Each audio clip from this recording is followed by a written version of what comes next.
कौन सी ऐसी common habits हैं जिसकी वजह से ब्रेन टाइम से पहले श्रिंक कर जाता है?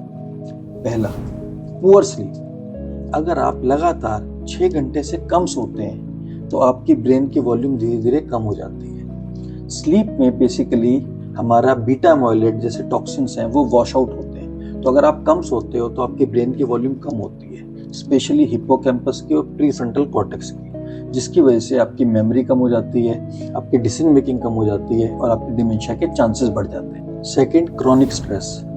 अगर आपको लगातार स्ट्रेस चलता है तो उससे आपके कोर्टिसोल लेवल बढ़ जाते हैं, जिससे आपका हिप्पोकैम्पस डैमेज होता है और आपकी मेमोरी इंपेयर होती है। थर्ड, अगर आपका स्क्रीन टाइम बहुत ज़्यादा है तो आपका प्रीफ्रंटल कॉर्टेक्स में ग्रे मैटर धीरे धीरे कम हो जाता है, जिससे आपकी डिसीजन मेकिंग और आपकी अटेंशन कम हो जाती है। Fourth, physical inactivity. अगर आप फिजिकली इनएक्टिव हो तो आपके ब्रेन में ब्लड फ्लो कम होता है और आपका कॉग्निटिव डिक्लाइन बढ़ जाता है। Fifth, poor diet.